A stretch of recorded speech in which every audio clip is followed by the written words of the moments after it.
You're watching the KBJR 6 and Range 11 News at noon.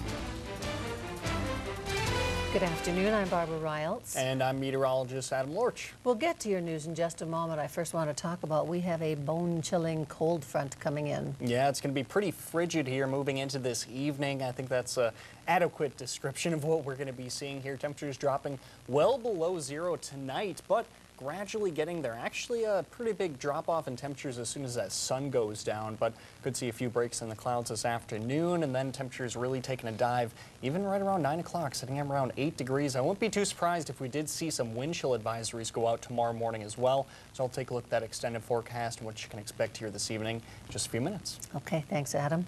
Turning to the news, a Cloquet mother is considering legal action after her 3-year-old son was left on a Fond du Lac Head Start school bus for 3 hours in sub-freezing temperatures. Doctors say the child is lucky to have survived without serious injury. Zach Vavrika has details. I don't think you can, honey. Just one day after Ty's stiff arm came close to death, I got stuck on the bus. getting back to normal is not easy. Really, he's very outgoing, rambunctious, and he wasn't yesterday. He's pretty calm. His first words to me was that he didn't want to go on a bus. After being left on a Head Start bus for more than 3 hours, shivering from freezing temperatures, the mother of 3-year-old Ty is left with a lot of questions and few answers. They're setting different rules, as in for attendance and stuff like that, so this won't happen again. But when I signed my kids up for school, I was under the understanding that they were already doing attendance.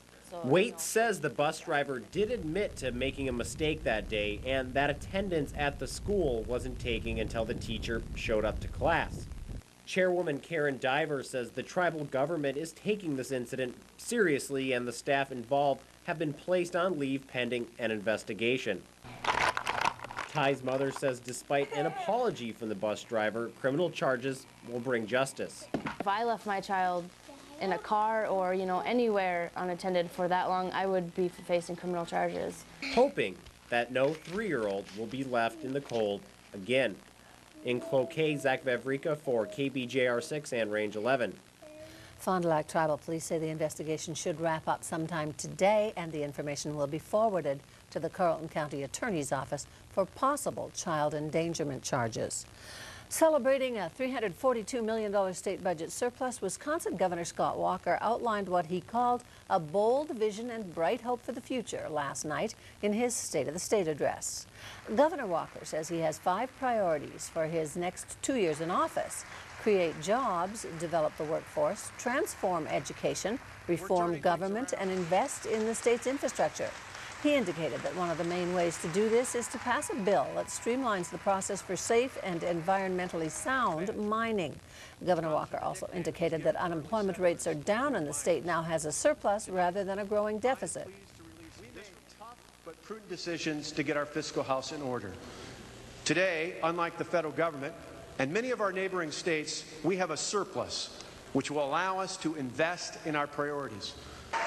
Walker also stated that he will lay out a plan next month which will lower income taxes on the middle class. The governor's goal is to create 250,000 jobs by 2015. Chelsea Cadott, the Bayfield County woman who rolled her SUV in July, resulting in the death of her 2-year-old daughter and the injury of 3 other children in the car, appeared in court yesterday and requested a new judge. Bayfield County court officials say they expect a new judge to be assigned by the end of this week. Once a new judge is in place, a trial date can be set. Cadott is facing 1 count of second-degree reckless homicide and 3 counts of reckless injury. If convicted, she could be sentenced to life in prison. A sign on the main door to St. Luke's Hospital in Duluth forbids visitor entrance for anyone other than family members of patients. They say the rapidly spreading flu is the reason. And at least 10 people have died from the flu or complications of the illness in Duluth since the beginning of the recent nationwide outbreak. Officials at Essentia Health say another person died since Monday. They say the victim had underlying health conditions. However, Essentia says they have not seen an increase in the number of people being hospitalized due to the flu. On Friday and Saturday, about 1,000 people showed up for Essentia's flu shot clinic in Duluth. Essentia will be putting on another walk-in flu clinic in Duluth on Thursday and Friday from 9 in the morning until 5 p.m. Meanwhile, a school in southern Minnesota has been forced to close as flu cases continue to climb throughout the state. According to Minnesota Public Radio, St. James Lutheran School in Northrop canceled classes Monday and Tuesday due to a flu outbreak among the student population. Nearly 27% of students in the school were absent Friday, prompting the closure. It's unknown when the school will reopen. Still to come on KBJR 6 and Range 11 News at noon, a 911 operator in central Wisconsin is being credited with saving the lives of a mother and her children trapped in a burning house.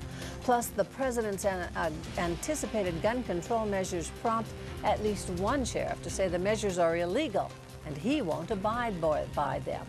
Those stories in just a moment, but first you're watching KBJR 6 and Range 11.